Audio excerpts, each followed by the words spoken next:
Now we have winter, and remember our Baron wanted to move to this ancient forest to take it back for um, not recruitment or whatever it's called next summer when we get free units, and then would try to get to this town and conquer it. Because I think it can do it. It has 33 units, and here there are just 13 units defending, so it's not that different. And these are just wooden gates. They will fall quite. They will be destroyed quite fast. So, uh, wait, we have to move here because it's the cheapest way. Um, yes, I forgot something which I wanted to tell you about experience. So we have these units are quite new, therefore they have only few experience points. But for example, our Baron also is alive since the start and saw some battles, therefore he has more experience points. And now you see this experience star appearing. When we click on it, we get information what we gain at different experience level.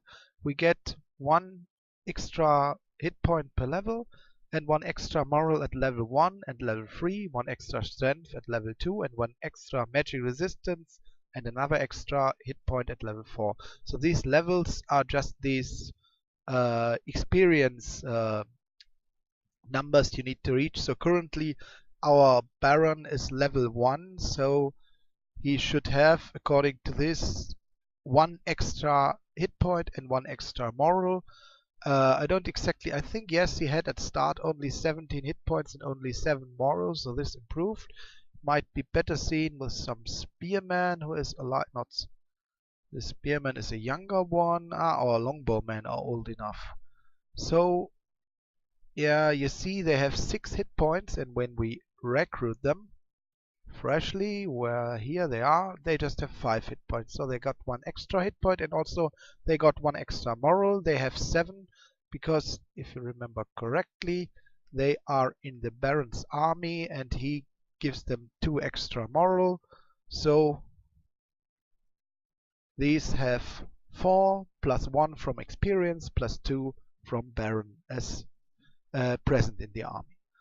So what you see from this experience is for powerful units a little less important, because if you already have 100 hit points, you don't need those. In total, 1, 2, 3, 4, 5 hit points you would get at maximum level.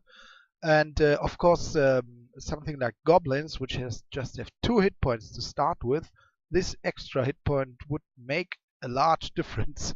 But yeah, more important than extra hit points is probably moral, strength, and very late extra magic resistance. It's seldom to have units above, let's say, above 120 experience points, because usually the game is over by that time, or units get killed beforehand, and so on. So he moved, and what do I trade? I wanted to decide to buy iron because I said that I want to conquer this magic library, and I need at least some ballistas or trebuchets or so to kill the mages there. So now I have to be careful. It's winter here, it's snow, so movement point cost is increased. This is interesting. A graveyard.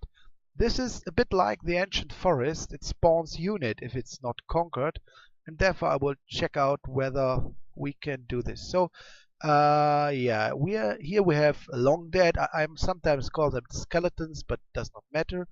You see little hit points, little magic resistance, really no magic resistance at all. Strength average, perfect moral because they are undead, they cannot be afraid. And rank front, of course. Here you see undead also do not fear cold, poison, that can be expected. They are undead. Ooh. Undead beings can be banished and take double damage from holy attacks. So holy guys can damage them well. They cannot sleep, they are charm immune, and they never heal. Damage done to this unit is permanent. So if this unit loses some hit points, 1 or 2, they don't heal ever. And they are pierce resistant. Well, okay, so both here, banishable destroy. This means there are certain spells which banish units, and this unit can be affected by such spells, and the effect would be to destroy that unit. Since those spells go against magic resistance, these long dead are very easy to destroy by this spell. So Yeah, and it's mindless, so immune to mind effect, and it can go into water because it does not need to breathe. It has a spear for 1 to 4 damage, usually as always initiative 6 of spear. And you see this long dead, usually, let's see, I thought they would all have the same stats, but they differ slightly in stats. This one has 4 hit points and a greatsword for 1 to 9 damage, so this actually can deal quite a lot of damage, a lot of more than it can uh, suffer before dying. Here we have a long dead with armor and a shield and a broadsword, so their armament changes slightly. Here again a spear undead. Oh, it has also 5 hit points, yep. And here we have one without a weapon, just with a fist for lousy initiative and more lousy damage. So normally these undeads are not really dangerous because you see only 3 hit points, and especially if you don't use pierce attacks, it's really quickly to kill them. So I think we have a very good chance to win against them. And well, as I said, this graveyard could be problematic, but there's a slight risk. Sometimes there are invisible units or stealthy units in a graveyard, like ghosts or banshees. But I think if there are long rats, I think my experience tells me that then usually there are no invisible or stealthy, but we will see. And if there are, maybe our guys are dead. That's always the risk. Yeah, everything done. Attacking independence. Okay. Now there are no stealthy units. By the way, all stealth and invisible units are always visible on the battle screen. So we know there are now. This battle will probably be quite successful. Movement, no combat, because they have not yet reached.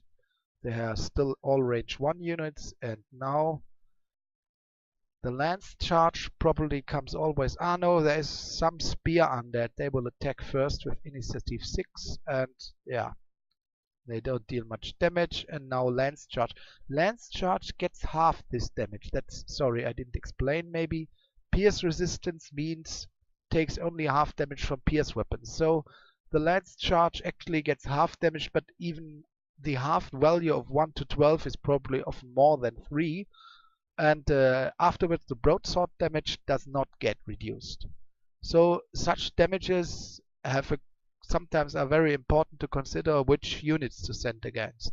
So these long deads, such pierce attacks, if you noticed, of course longbowmen, crossbowmen, and normal archers all do pierce damage. So such undeads are at least not as bad as against ranged attacks usually. Only slingers could deal normal damage against them. So let's see. How can you fail to deal only 1 point of damage? 3 damage. And now hopefully they get all killed. Ah, this is dangerous. Now, okay, 19 damage. That was a bit much. I mean, 19. 9 would have been, of course, still enough. So sometimes, now we are unlucky. Sometimes there are magic items in such places, but we didn't get any. So we have to continue here our move to the ancient forest. And here you see now we have again flagged it, and no undead units will spawn here. But there might be still already some around and they can retake it. So we have to have an eye for it. And now let's see. I don't go up because maybe there's a manticore. Therefore I go down. Oh, this looks nice. 3 archers and 3 spearmen. Now our units might be still damaged. Yeah, this unit is still damaged from combat against the undead. So, but maybe when they are healed, we can take this and conquer it. This farm is no problem against 2 levies, but this town probably no, we can't. Oh, by the way, these piccaninnies are placed rather well. If our units would close here, the piccaninnies of course could attack because they have range too. So standing here, for example, you would get attacked by this, and this piccaninny and would be probably dead very fast. Even if you're a knight with armor of 3 or so, especially because you can't return attack, it would have first to knock down the wooden gate. So this is actually a quite strong setup. Here's some crossbowmen or archers, and here a bunch of piccaninnies. Yeah, now I forgot there was a message. Ah, scout for 28 gold. We should buy him. We don't have a scout. Sorry, and we need him. Maybe later. And now... Oh, what's that? A sirene. Let's see. Ah, this sirene looks weak. Only 4 hit points, no armor, just fist attack. It can swim, but here be careful. As I said, you have to look at special abilities, which this is Seduction 5. So we read, anyone trying to attack the unit within this range will risk being charmed instead. This effect can be resisted with both magic resistant and moral. I don't know exactly how this means, whether the better of the two values is or whatever, but this means that if you inside 5 squares, I guess, and attack, you have a chance to get charmed and fight for her. So this is very dangerous for units with low moral and low magic resistance. For example, if you attack this creature with 20 goblins, you might lose because the goblins both have low resistance and low moral, and therefore many of them will get turned instead of dealing damage to her, and they will then kill each other, while she just walks around them and strikes with her fist. But Longbowman would be maybe good to attack her, because in principle they can attack outside range, but I don't think they would do so. So next commander, no, everything fine. Now recapture Ancient Forest. We have late winter. I don't think we will. We could make it till summer, but we have to move. Now let's look. Still too damaged, I think. I will just conquer these 2 levies here. And then let's take a look if we anywhere lost something. Here we lost the farm, probably to the bandits there, or maybe the sirene. We don't know. And you see, this green bar always symbolizes that you lost just at the start, just right before this turn you lost something. But the rest is still ours, which is okay. Now this I make this. You see here, you can make combat fast. There's also buttons for this. I think something like, I don't know. You can look it up in the manual. But I just make this combat fast because it's really there. Doesn't happen nothing. There doesn't happen much because they just kill them very fast. The spring is here. So now let's check. Now they are nearly healed. 10, 11. I will not move above the forest and attack there. I will move down here and scout whether... Oh, blue. Blue. So this is an enemy. He has a hamlet. Of course, we will take it and conquer it. Let's remember again. Maybe actually it's intended that you don't know what you fight, and usually the score graphs are at least initially switched off, and as you saw when I started the game, you have to switch it on. So this is Voice of L. Okay. I know what to expect. Maybe you don't know. Okay, and here's a village. Now that's better to conquer than this up there.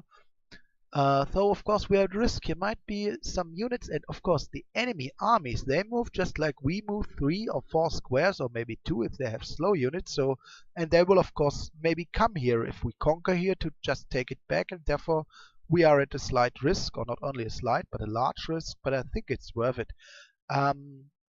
You notice maybe this little cross here. This is special of Voice of L. They can convert villages or farms and so on. And the effect is, one part of the effect is that the income of this village is reduced, and instead part of the income is put into a big pool, and then once per year this big pool is divided between all Voices of L depending on what leaders they have. So this is a bit an advantage of Voice of L, that it can get income from some places, although not owning them. And also it has some effect. They have some special units which might sometimes appear, and I think they only appear in place. The probability they appear and the number they appear, it depends on how many of such places you have converted. So this village will not give us 3 gold. I think it's then only 2.5 or so. Maybe we can see it. A village. We do not have a village, therefore we would immediately see it. Now, by the way, of course, I can raise levies here, but I think I will go here and raise levies there. and then hope for the best. Yeah, I will try. So just check out.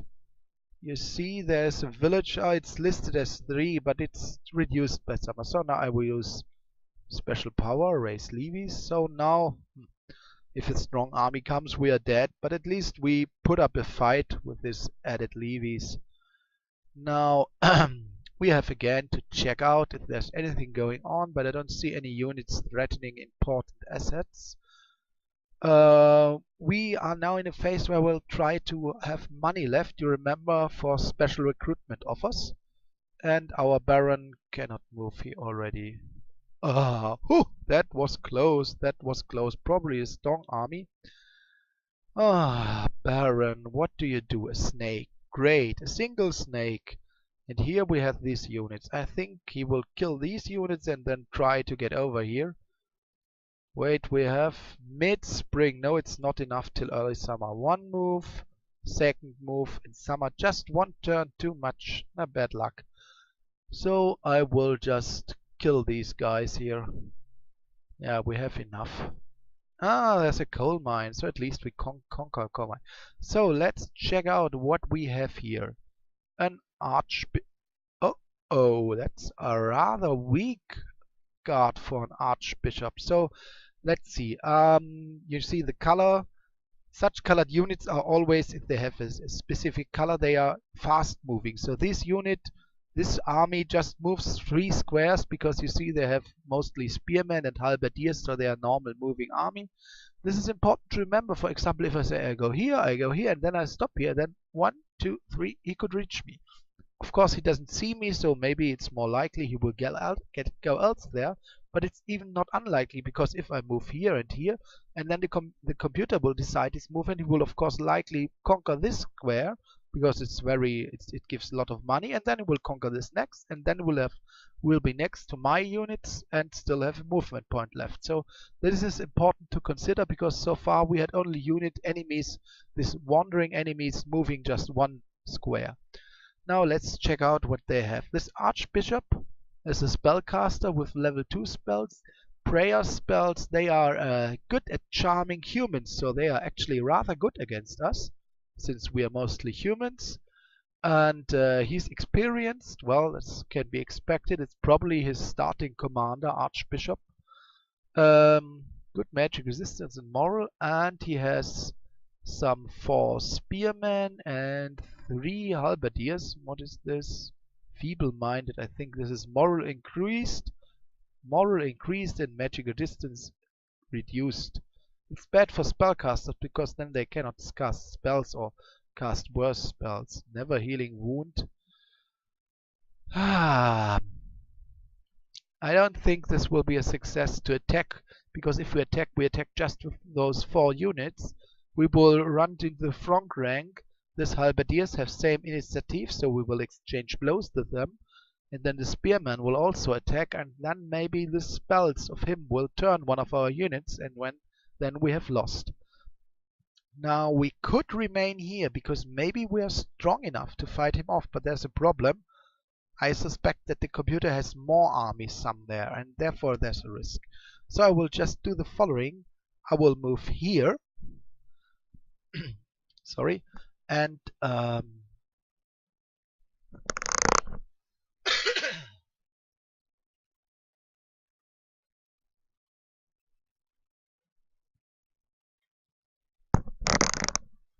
so I will move here, and now I will use as a special power raise fort.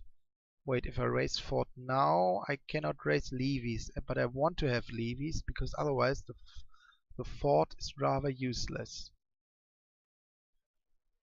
No, it's possible, because if he wants to move to us, he will always have to fight here. And therefore, of course, next term he can just reach here, and you see he cannot take any other route. He will never reach us in the next turn, and we will take 3 action points here, 3 action points next turn, and we'll have next turn 1 action point left to raise levies, and I think we will get better results with fort.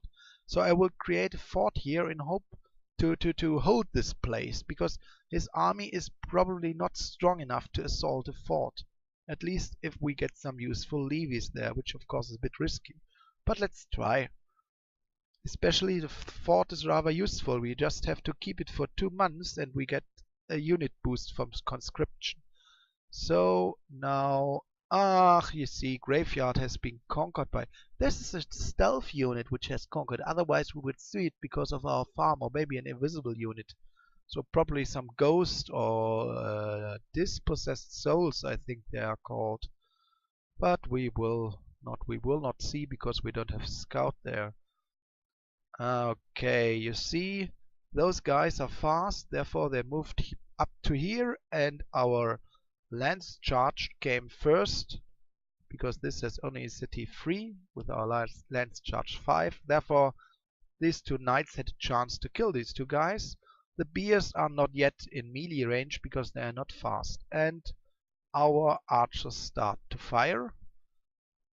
Come on, kill one. Yeah, at least one killed. What movement was this? This one there? It doesn't matter. They are all in melee range. So, only good thing they have initiative 2. Therefore, some attacks will happen beforehand. Unfortunately, the Piccaneers are not yet in range. But oh no, this Piccaneer can attack here and this Piccaneer can attack here, but they have only initiative 2. So these attacks will happen first with initiative 3 and 6. So first our spearmen will go, then some lance charges and broadswords, then the antlers, and then bears and Piccaneers and longbowmen will attack alternately. So let's see what happens. Yeah, spear attack, spear attack. What's this? Yeah. Normally these have... I was just surprised that this bar did not show any reduction in health, but that's because this unit also received a never healing wound, so the maximum hit point was also reduced, and therefore it's not shown in the bar that it has 2 hit points left. So some attacks, we know that already. Lance charge, a bit more damage with... Yeah, that's okay with a lance charge. 11 points of damage. No, this was not lance charge, this was the alicorn. So he uses lance charge and alicorn, but he doesn't use hoof. Strange. For what is hoof good if he doesn't use...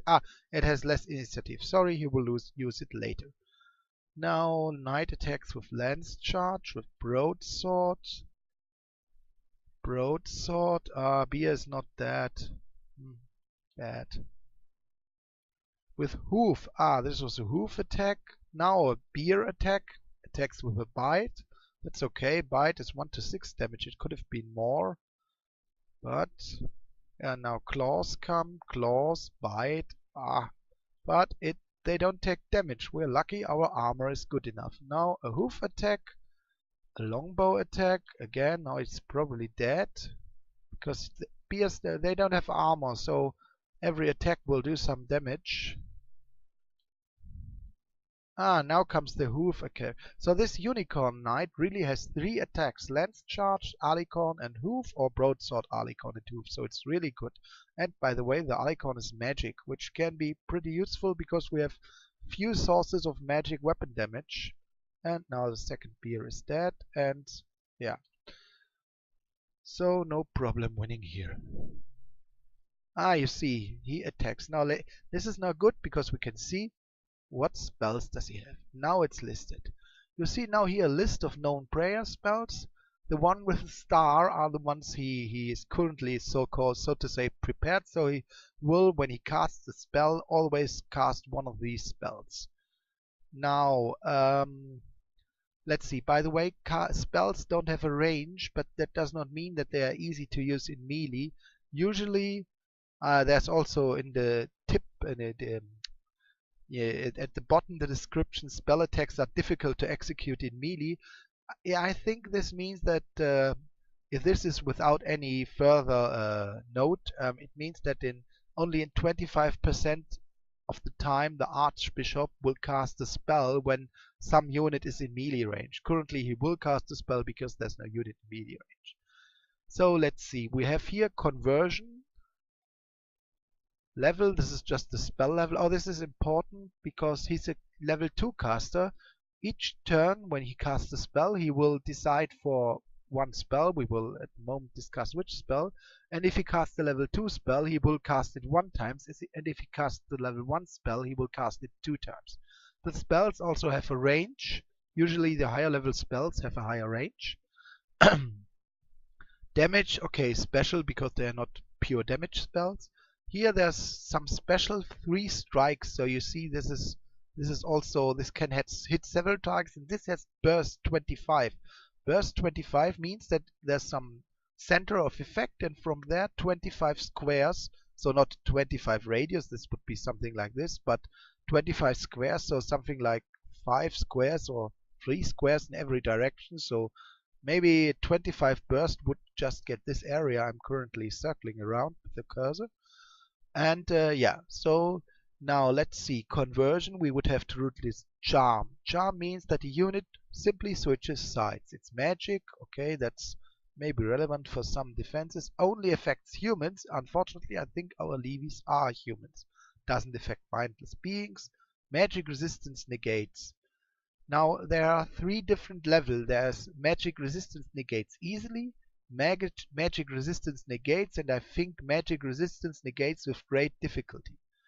If I remember correctly, this means magic resistance negates means that 2d6, so 2 6-sided dice are rolled against the magic resistance value and must be greater. So you see magic resistance negates already has a good chance to succeed against them. And yeah, it was area of effect burst 1, so it hits only 1 unit in range 5. We already saw it. So if he selects this spell, he will twice attempt to convert a unit with inside range 5. Now here, greater banishment. This was what I had just beforehand with the undeads, which is, well, if it hits a banishable unit, it has the effect. With undead it's destroyed. With other units it can have other effects. Magic resistance negates, but with great difficulty. I think this is something like, oh no, I think magic resistance negates is 2 4-sided dice, so 2 to 8, but also open-ended. Remember, all rolls are open-ended here.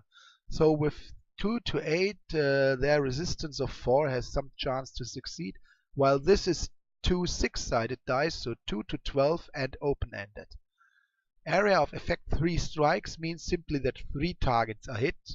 I think it can even hit 3 times the same target. If the first strike does not have the effect and the target is still alive, then it can hit again the same target. So this is quite a powerful spell against undeads, because even powerful undeads will not have good chance to succeed against this against this difficult to resist magic attack. And it has range 6. So, and here we have greater blessing. Okay, now I have to explain what blessing is. Only affects friendly units. This is important. So this is a positive effect, and it cannot help the enemy. There are some spells which can hit both friend and foes, and of course this is depends on whether it's a damaging or a buffing spell, whether this is good or bad if accidentally your or accidentally the enemy units are hit. Now, greater blessing. Voice of L have a special ability. You see here his experience, and here you see blessed. This means that the blessed units have some bonuses. Currently they have only moral bonus 1. Now of course there's nothing, the Archbishop cannot be blessed again, but as he's leading units which are not blessed, he can use this spell to bless them so that they get moral +1. Of course you will say moral +1, well, that's not that good, but this ability can increase later in game, and later in game blessed can mean something like +4 hit points, +4 moral, +1 strength or so. So then it can be a really good buff, but early in game it's not that good. Now when a caster has its turn and selects a spell, he will only select a spell which has a valid target. Therefore, we cannot expect in this battle that he will never select greater banishment, because there's no banishable target on the battlefield. And it's also true, if there's no banishable target inside his range, he will also not select this spell.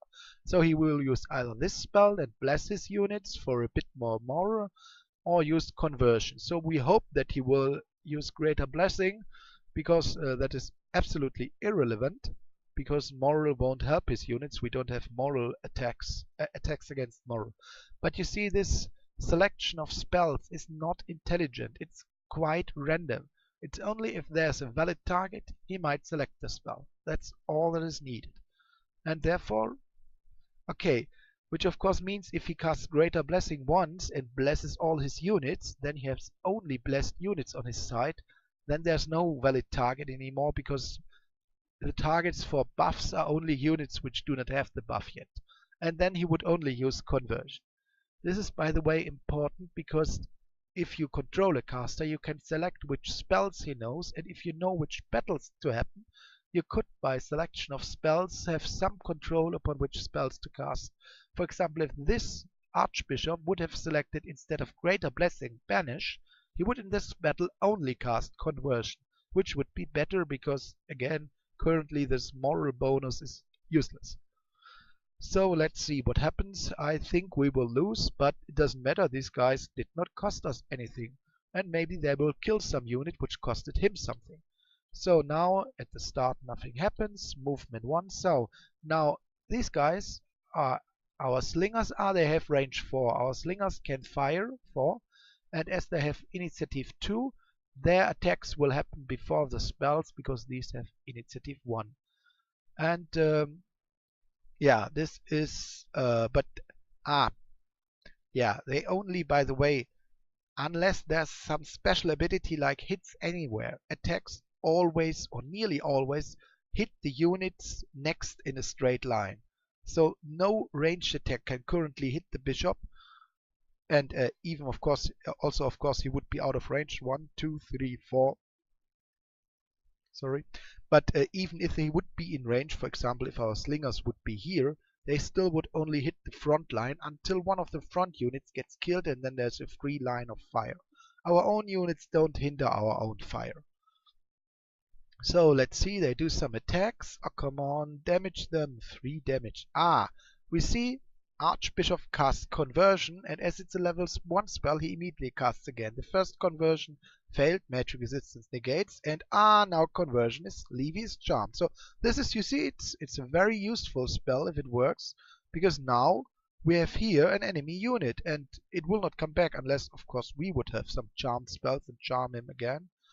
And yeah, it only works against humans. That's important, but therefore I did not consider attacking, because if you think, if my cavalrymen engaged and then one of them would be turned, it would be catastrophic, because it's a rather strong unit. So now what will happen next is that the round is out, because this was initiative 1, so I think he will not attack. Yeah. Now movement happens. These units do not move because they are next to an enemy. And now you see what happens first. Spears go first with initiative 6. And these slingers, they now attack with daggers, which actually is stronger, but probably they will kill off this Levy. Now what happens? Great, he killed off the Levy. No, but it wasn't bad. Now the slingers can shoot again. And here the halberdier. Now at least kill one. You see, this was now the Greater Blessing, and actually he targeted himself as center, so maybe he still targets unit with Blessing, which would be pretty stupid, but who cares. You see, he didn't get all his units. And you see, it's not the symmetric structure, so it's a bit random how the burst radius is of a spell. And so these units also get blessed. They have 1 moral more. Of course, it's useless for this combat. And now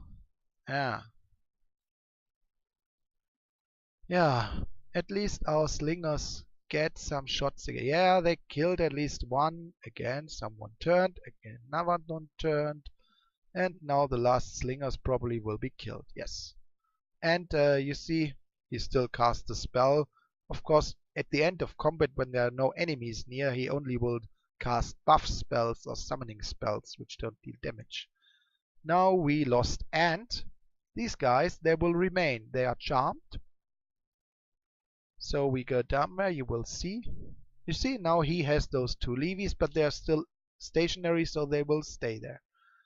Now, at least he lost 1 unit. I hope, I really, really hope that now we get a useful race levies. Ah, great. 6 units, and now I hope that he is too afraid to attack. Now that's rather optimistic, because I think in truth, if he attacks and he uses conversion, he will win this battle. But I just hope that the computer is too stupid to realize and that he will have some algorithm just count in unit strength and conclude that together with the fortification this is not a good situation. But we will see. Because you know, the walls only protect against arrows and such. These charm spells, they will just work as good as against these units on the walls as against units down. So, see, our High Lord has at least resistance 5, but that's not that good. So, we cannot reach till end of summer, to beginning of summer. So, we have now this, that was important, and we will conquer these goblins here because they are really weak. It will also cost 3 action points, which is okay. Only 4 goblins, if you remember, is nothing. No problem winning against. Oh, now, wait, we have to check out a few things. Yeah, here the Manticore is rummaging about. I hope he doesn't attack. And here we have something, an iron mine. You see, that's a better mine with 2 gold and 2 iron income. But also there's a stone golem, which is a rather tough unit. You see 156 hit points, 3 armor, pierce resistance, slash resistance. So with our longbows will practically not damage him. He has some fire resistance, cold, poison resistance perfectly, sleep, and he's never healed. So he's a real golem. He cannot be repaired.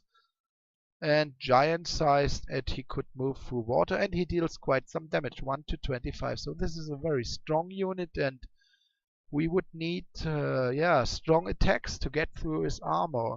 Just attack him with spearmen would be a bad idea. They do 1 to 4 damage. It would be half due to pierce resistance, and then the armor would be subtracted. So this is very well defended, and normally iron mines are not that well guarded, so we will ignore that for some time.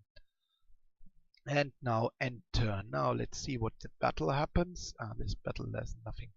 They will just kill him. You see, 4 shots, 4 kills. Great. He moved back. 4 knights, 18 spearmen, and 1 exotic group. 1 court mage for 53 gold. Hey, it's great. We can have a mage. Now, let's first recruit him before we forget it. We can anyway use a leader now at the Baron's Castle again, a commander, because we have units there, so it's perfect that the court mage appeared. Now, let's see, but I think it's only a level 1 caster, otherwise it would have been more expensive. Usually you saw the price was 53, that usually level 1 casters cost between 50 and 70, and level 2 casters between 80 and 110 or so. So what's interesting here is that casters you can recruit sometimes have magic item, and this guy has a magic item. You see here, Hydra skin armor. It gives plus 5 hit points, armor of 2, so not armor plus 2, but just armor 2, and this is nice. Regeneration. I guess you understand it. You will heal each round some of your hit points, at least 1 hit point, so, and especially very good, if that creature is killed, it can still survive as long as its negative hit points are not too much in the negative. So this is a very good item, and it's especially good on this Unicorn Knight, which can also wear this armor, because he already has 14 hit points, so he would have to fall to -7 to die, and this is very useful. Of course, it's, well, his fast heal is then no longer necessary, because regeneration not only heals damage during combat, it also heals battle afflictions, and it heals all missing hit points inside 1 month. So this is a very good item for a friend rank unit, but I'm thinking, you see, it's not +2 armor. If I give it, the armor will not increase because his own armor is better, but he will only have 19 hit points. So I have to think whom to equip with this Hydra skin armor.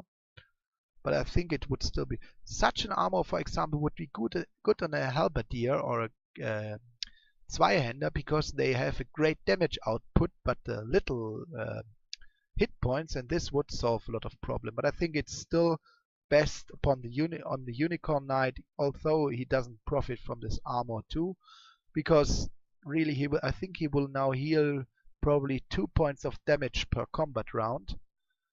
And yeah, so this was nice. So this was, I think this item alone might be worth 50 gold. It's already, so the price was already perfect because this is really good. By the way, if I am into micromanaging, I could swap these items among all units that have battle afflictions and give it them for one turn, and then give it to the next unit for the next turn, and so on, which is of course a lot of micromanaging. But that way I could heal slowly all battle afflictions among my army. But so he has cast spell High Arcana level 1. He has a spell Iron Skin and Combustion. First look at Iron Skin, it's more simple, range 6. So here level 1 spell with range 6, and it just gives armor +2. Doesn't affect ethereal beings. You don't have to care a moment what ethereal beings are. They are not material beings, so not with substance. And this is a good spell, especially if he would, for example, hit our Unicorn Knight. He would then have armor 5. Together with regeneration, which this would make him quite tough. And the other spell, Combustion, you see 4 strikes, so it hits 4 targets. Burn. Burn is now that simply the unit will take some damage over time, something like for 3 or 4 rounds, 1 damage from fire. Area of effect 4 strikes, so 4 targets. And this is interesting. Knowing this spell grants Burn Forest ability.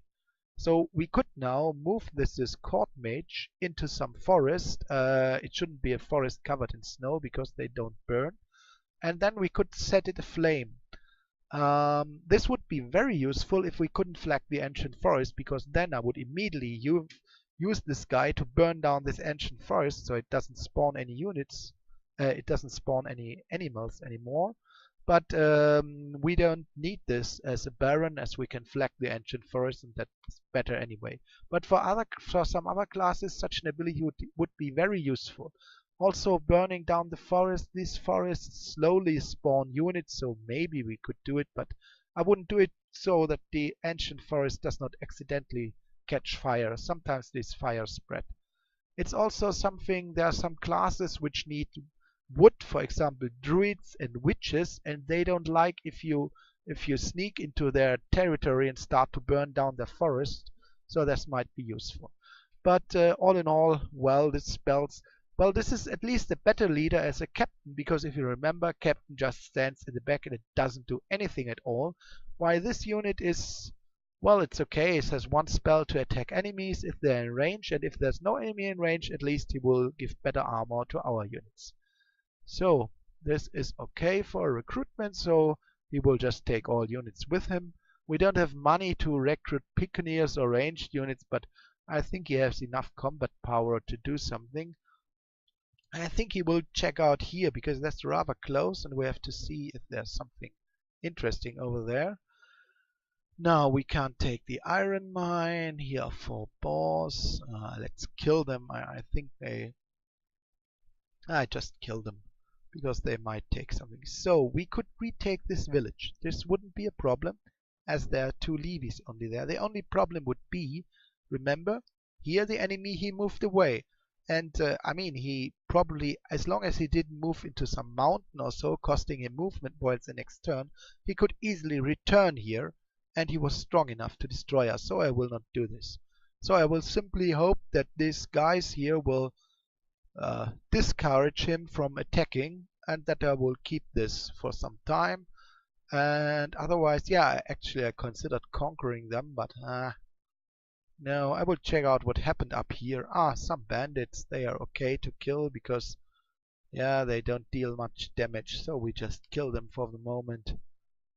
Hey, this costed us 2 spearmen. If they hadn't taken this, conquered this, we would have got 2 spearmen more, so it was a bit bad. But let's kill them. And, yeah, end turn.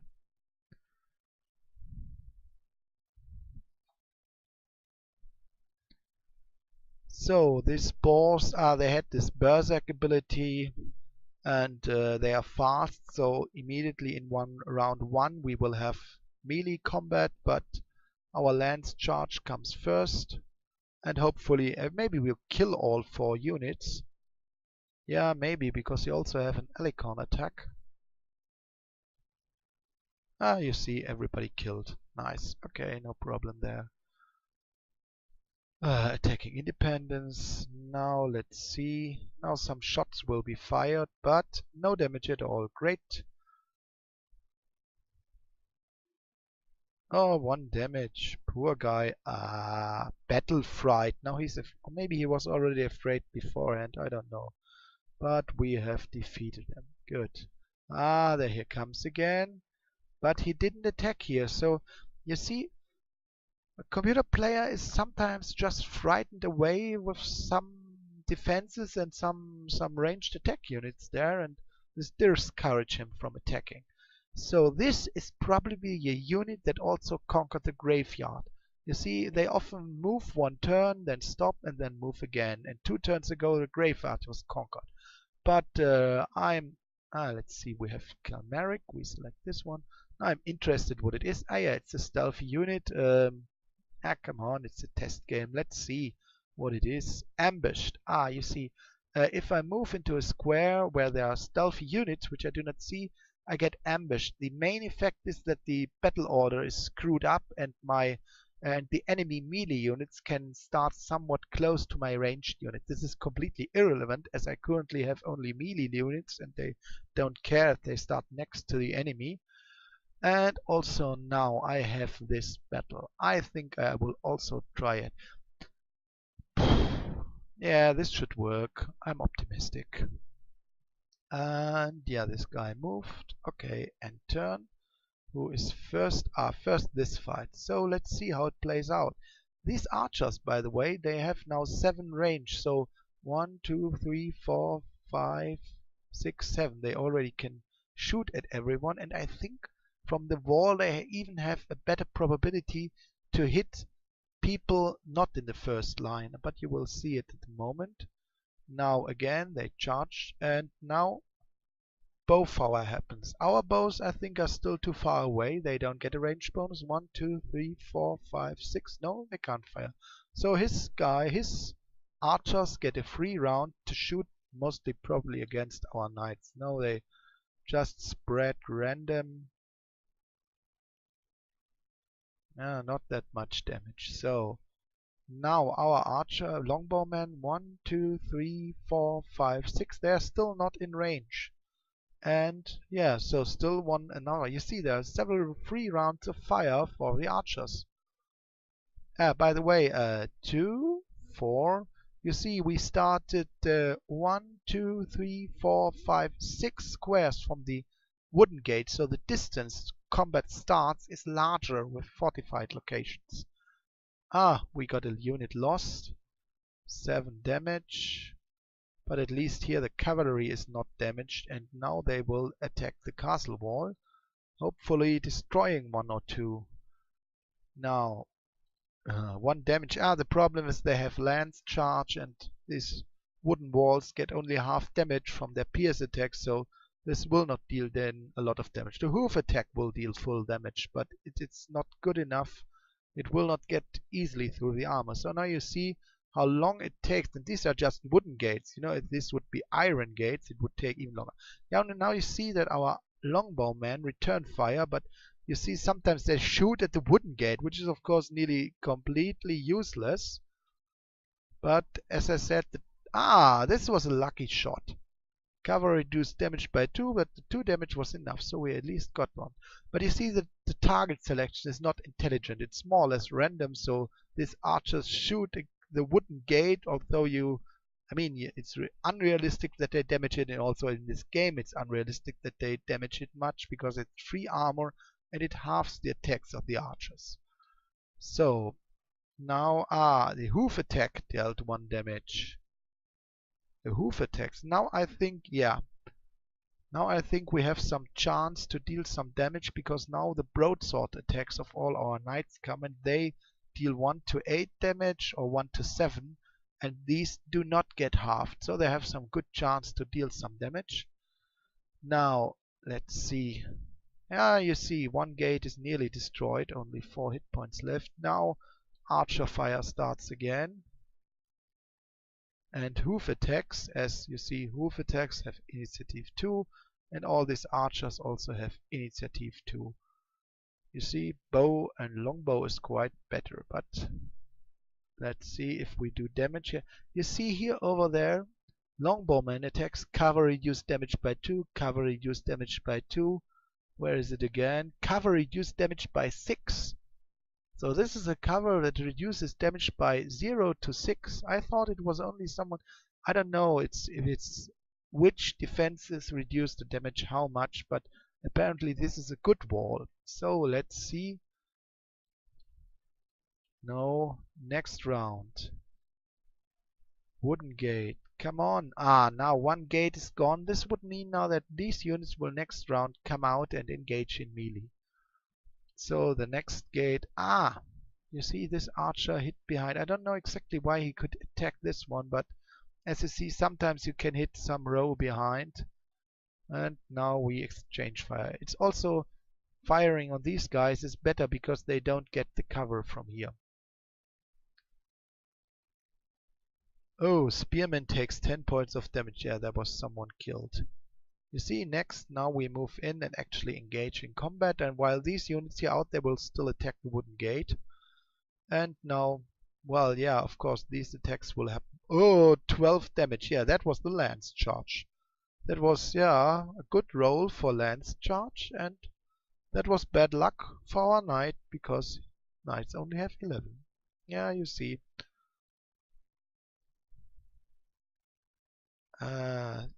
Great. You see, here just received 6 damage. This is this attack. And you see there's no cover. It's only his shield parry, which sometimes you do see attack. But these units do not have cover. It's just that normally the wall is attacked first. One killed. You see they shot at the archer. So in this siege combat from the walls, you can also hit units in the back. So in principle, they could even hit our baron, but I think he will survive. You see, there was a shot for our baron. Where is it? Where is it? Archer attacks with bow. Baron takes 0 points of damage. So you see, siege combat is dangerous. Now next round, spear attacks first. Come on, destroy this gate.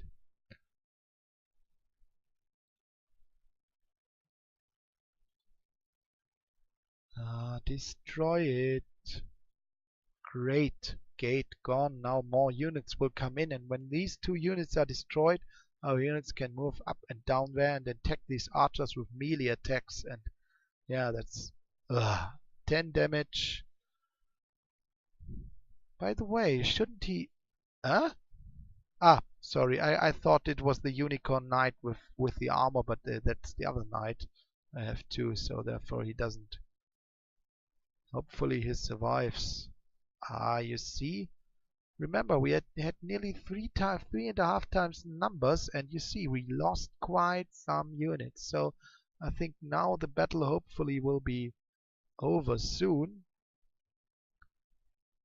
Yeah, now this is good that he moved here, because now I don't think he will have cover. You see, the unicorn knight attacked here, and the archer still has cover because the unicorn knight is not on the wall. So yeah. While no, also cover. Oh no, I was wrong. So you always have cover on the wall, which of course is quite strong. But I think now the knight should also have cover. Let's see if someone shoots at him. No, nobody shoots at him. So now the unicorn knight is here also on the wall. Battle round 10. Attacks and kills. Great.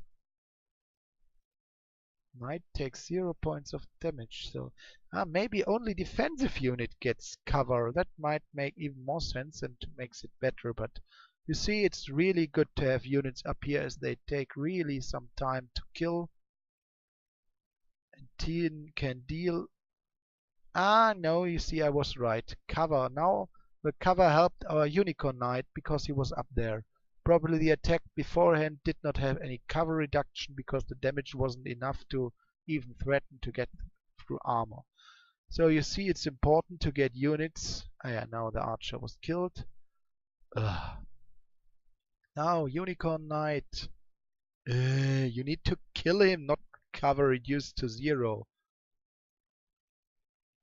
Attacks with hoof. Archer takes 11 points of damage. So this was at least 2 or 3 times rolled open-ended. So, okay, now we have 1. That was a bit taxing. You see, we attack these invisible units. These are dispossessed spirits. You see, they have just 1 hit point. Good magic resistance. No strength at all. They are stealthy here, so therefore we didn't see them. Ice resistant, so these are the usual undead traits. Ice resistant, cold resistant, undead, sleep immunity, charm immunity, banishable, mindless. But they also have here floating, which means that if you had to have an army of such floating units, you could move faster. You could move on any squares for 1 point except mountains, 2 action points. But here they have Touch of the Dead, which is magic, armor negating. Armor negating is rather important. It means they can easily damage our knights, although they have armor. The armor will not have any effect, and it also means probably that the shield and all the other stuff does not have effect.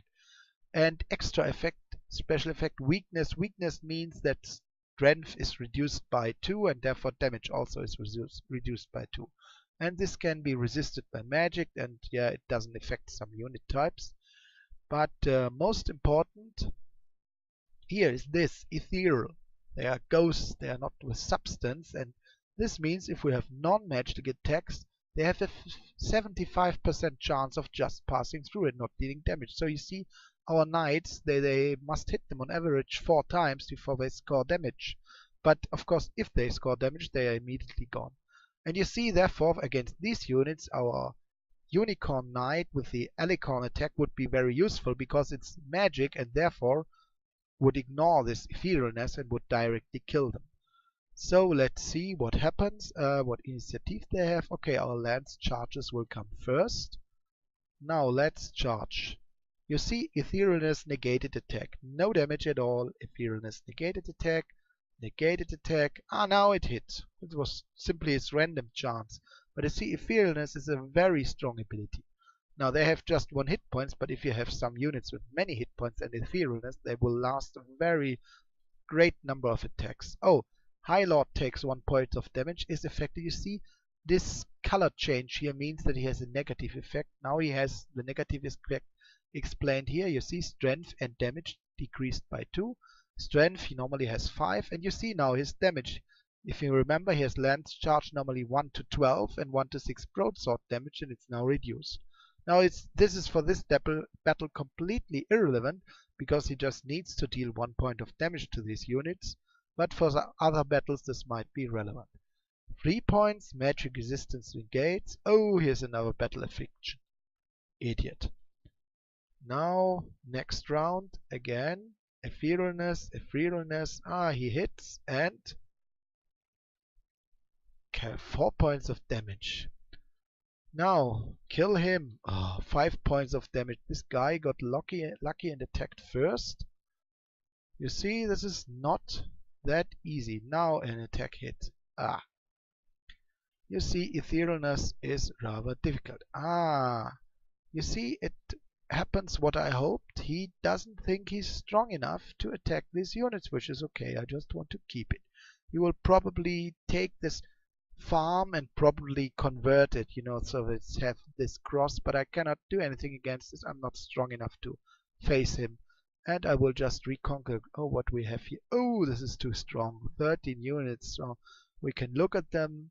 Some 7 hit points. Originally they have 6 hit points, so they get increased 1 from experience. Bad magic resistance, forest stealth, and fast.